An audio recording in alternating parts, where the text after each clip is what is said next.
దేవునికి స్తోత్రములు. దేవుని బిడ్డలారా అంతా క్షేమంగా ఉన్నారండి. మన ప్రభువైన యేసుక్రీస్తు వారి యొక్క అపారమైన ప్రేమ చేత మనలో ప్రతి ఒక్కరిని ప్రభువారు ఎంతగానో ప్రేమిస్తూ ఉన్నారు. ఆయనకే మహిమ. అంతా క్షేమంగా ఉన్నారండి.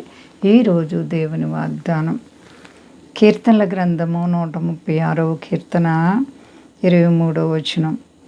మనము దీనదశలో ఉన్నప్పుడు ఆయన మనలను జ్ఞాపకము చేసుకొనెను, ఆయన కృప నిరంతరముండును.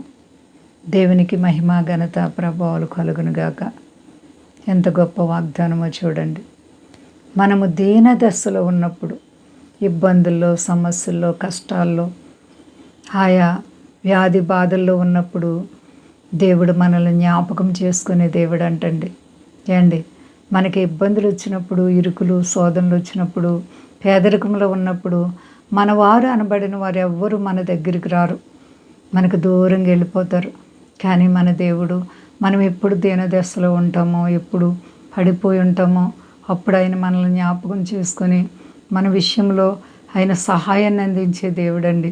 ఎంత గొప్ప దేవుడో చూడండి.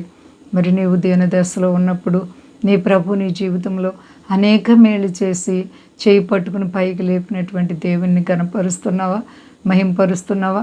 నీవు దీనదశలో ఉన్నప్పుడు దేవుడు నిన్ను జ్ఞాపకం చేసుకొని ఎత్తైన స్థలానికి ఎక్కిస్తున్నారు. ఒక్కొక్క మెట్టుగా నిన్ను ఎక్కించి ఆశీర్వదిస్తున్న దేవుణ్ణి గుర్తు చేసుకుంటున్నావా దేవుని బిడ్డ?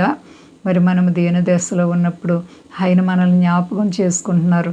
ఆయన కృప నిరంతరం ఉంటుంది. ఒకరోజు ఉండి ఒకరోజు విడిచిపెట్టేది కాదండి.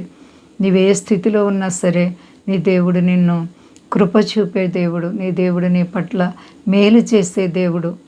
నీ పట్ల ఆయన అన్ని విషయాల్లో సహాయముగా ఉండే దేవుడు. ఎంత గొప్ప దేవుడు. నీవు ఆయన గణపరుస్తున్నావా, మహింపరుస్తున్నావా? ఆయన బిడ్డగా జీవిస్తున్నావా? ప్రియ సహోదరి సహోదరా, దేవునికి నీవు ఎప్పుడు భయపడతావో అప్పుడే దేవుడు నీకు తోడుగా ఉంటారు. దేవుని హృదయము నిన్ను హత్తుకుంటుంది. ఆయన ప్రేమ నిన్ను హత్తుకుంటుంది. ఆయన జాలి నిన్ను చేయి పట్టుకుని నడిపిస్తుంది. ఎప్పుడనగా నీవు ఆయన మాట విన్నప్పుడు, ఆయన మాటని వింటే నీ మాట ఆయన వింటారు. కాబట్టి నీ దీనస్థితిలో, ఇబ్బందుల్లో, వ్యాధుల చేత కష్టపడుతున్నావా? అయితే దేవునికి ఒక్కసారి మనసివ్వు. ప్రభా, నన్ను ఒక్కసారి చూడని ఆయన పిలువు. సహోదరి సహోదరా, నీ వైపుకు వచ్చి నీ స్థితి నుంచి ఆయన పైకెత్తుతారు, నీ స్థితిని మారుస్తారు. నీవే పరిస్థితులు భయపడే పని లేదు. జీవము గల దేవుడు నీకు సహాయం చేస్తారు. కాబట్టి ఎలాంటి చింతలో కూడా నీవు భయపడకు, ధైర్యం కలిగుండు. ప్రతి చింత కీడు నుంచి తప్పించే దేవుడు. కాబట్టి ఎవరు భయపడకండి. అంతా క్షేమంగా ఉన్నారండి. ప్రార్థించుకుందాం.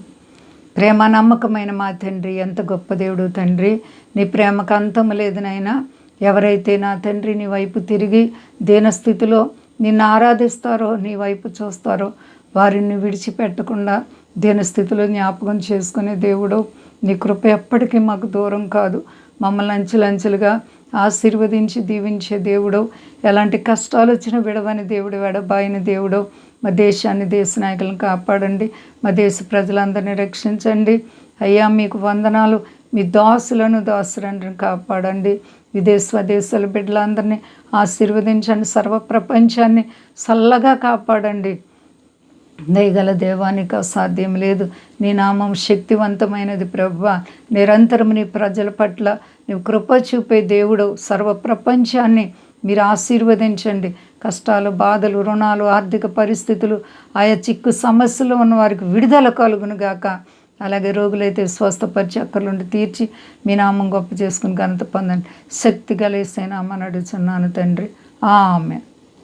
అందరికీ వందనాలండి. మా కొరకు, పరిచయ కొరకు అందరూ ప్రార్థించండి. ప్రభువారు మిమ్మల్ని, మీ బిడ్డలు, మీ కుటుంబాలను దీవించును గాక. ఆమేన్.